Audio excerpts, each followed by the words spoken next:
Update: 2 days before I was due to give birth, my husband's ex sent him a text about some emergency. He told me to just deal with it and left me alone for a week. When he finally returned, he was shocked to find his mom at our house with these papers. Oh boy. The very next day he could go after he had at least been there for me through the labor, watching his child being born. But the day that he received this news, he had to leave immediately. I tried to tell him that it was ridiculous that he was even considering leaving me alone when I was in this condition, but he told me that he would be back before I went into labor and that due dates are not accurate. So, I might still have time for another week or so. He told me to just deal with it until he was back and then left for the airport that very day without even bothering to finish talking to me. He was well aware of the fact that I did not have my family here. My parents lived in Iowa, and I was completely relying on him. After he left for the airport, I tried to call him several times, but his phone had been switched off. I was really upset and desperate, so I called my mother-in-law instead because she has always been nice to me. As soon as I explained the situation to her through tears, she came right over and started trying to call as well, but of course, his phone was switched off. She comforted me and was there for me throughout that day because I was really upset and just kept crying throughout, since the pregnancy hormones were also messing with my emotions. We couldn't reach Jeremy until the next day, and even then, when we called him, he did not answer and only sent us both a text message saying that he would be back soon enough and hopefully before the baby was born. He apologized for pulling this on me and said that he was going to accept whatever punishment I thought was beneficial for him when he came back. But for now, he just had to be there for an old friend because she also did not have any family in Australia, and her parents couldn't fly out to see her since her dad was very sick as well. So, she was really counting on him to be there for her to at least process this, and he just had to be there. That explanation did nothing for me, and it only pissed me off even more that he thought it was more important to be there for an old friend because he thought that a cancer diagnosis was an emergency, whereas he was ignoring somebody who he should have actually been there for, his wife. I don't think that a cancer diagnosis is any more of an emergency than a literal pregnancy because what was he going to do about that? Cure her instantly? No, right? So he should have just stayed here with me?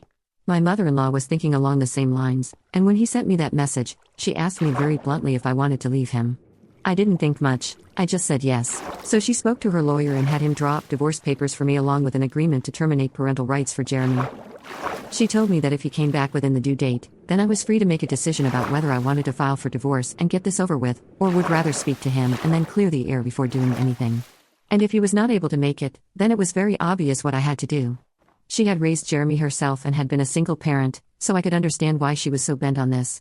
She even told me that she would make sure that Jeremy paid child support, unlike his father, who had never even bothered to meet Jeremy after he was born and had left his mother all by herself to raise him. She promised me that I would not go through the same thing as she did and was there for me throughout this week. For the next couple of days, neither of us contacted Jeremy, and on Monday, I went into labor. My mother-in-law tried to call him to at least let him know that I was giving birth, but even then, he did not pick up, and she decided not to text him about it because there was no point. My parents had flown in the day before, so that was pretty lucky, and they were all there for me. But even then, I felt Jeremy's absence very strongly that day, and I made up my mind that no matter what happened when he came back, I would not be able to go back to seeing him the same way again. So I filled out the paperwork for the divorce and told the lawyer to file it on my behalf so I could get the proceedings started as soon as possible. I did that literally just 3 hours after I had given birth and was barely in any condition to even lift the pen.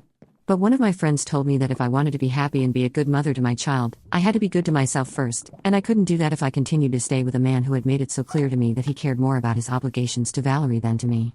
After I gave birth to our daughter, I didn't even call him. My mother-in-law, my parents, and I were staying at home together. My parents are supposed to go back tomorrow, though, so after that, it's just going to be me and my mother-in-law. I told all of them about my decision to leave him because he hadn't even tried to get back in touch with me, even though he had promised me that he would be back before the due date. He just spent a week with Valerie anyway. Last night, he came back home pretty late. I opened the door to him, and he instantly hugged me, but I shook him off and said I wanted nothing to do with him. Then, on hearing the doorbell ring and the door being open, my mother-in-law walked into the room with the papers and literally threw them in her son's face and said that she wanted him to leave that very instant.